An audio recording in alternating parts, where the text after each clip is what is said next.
어찌 보면 고질적인 것처럼 보이기도 하는 그 병폐가 이번에는 조국 혁신당에서 벌어졌습니다. 이 당의 강미정 대변인이 오늘 기자회견을 갖고 당직자 성비위에 대한 당 측의 부당한 대처를 폭로하면서 탈당을 했습니다. 정치적 파문이 만만치 않습니다. 네, 우선 이 강 대변인 어떤 인물인지부터 소개를 해드리면요. 이 지난 정부 시절 이정섭 대전고검 검사의 이 비위 의혹을 폭로를 하면서 이른바 이 이정섭 검사 처남댁으로 유명세를 탄 인사입니다. 조국 전 대표가 지난해 3월 혁신당을 창당을 하면서 직접 이 강 대변인 영입을 발표하기도 했는데요.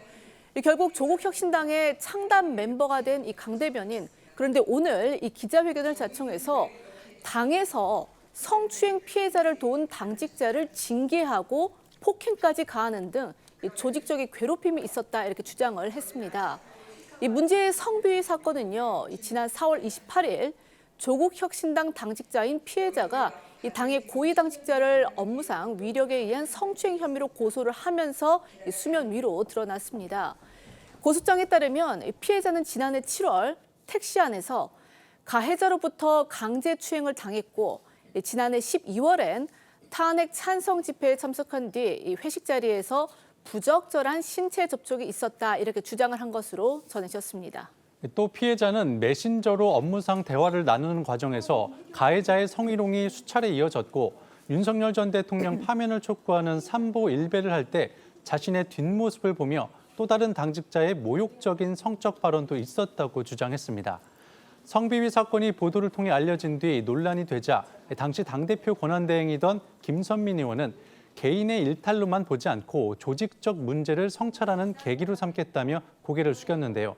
하지만 피해자가 고소 전 당의 성폭력 피해 사실을 알렸음에도 즉각적인 진상조사가 이루어지지 않아 혁신당이 당 내부 성비위 의혹에 대해서는 소극적으로 대처한다는 비판도 있었습니다. 조국 혁신당의 강미정 대변인이 오늘 오전에 기자회견을 열어서요. 당 내부 성비위 사건과 관련한 이 당 측의 처리 태도 이 부분을 폭로를 하면서 탈당을 선언했습니다. 하지만 이제 조국 혁신당 측에서는요. 이 강 대변인의 주장이 너무 일방적이고 사실과는 다르다 지금 이렇게 얘기를 하면서 양측 간에 지금 진실 공방이 벌어지고 있는데 이 강 대변인의 기자회견장에 동석을 했던 그 여성위원회, 그러니까 조국 혁신당의 여성위원회 관계자는 또 강 대변인의 얘기를 뒷받침하고 확인을 해줬습니다. 이 상황 어떻게 봐야 될까요?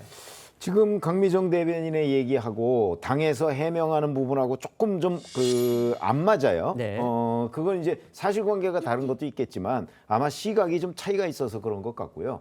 더군다나 이 성비위 사건의 특성상 네. 원래 양쪽 주장이 엇갈리는 경우가 대단히 많습니다. 그럴 경우에 이제 과거에 문재인 대통령이 그런 얘기 많이 했는데 이제 뭐 피해자 중심주의 이게 이제 성범죄 관련해서 그런 것들이 많이 있거든요.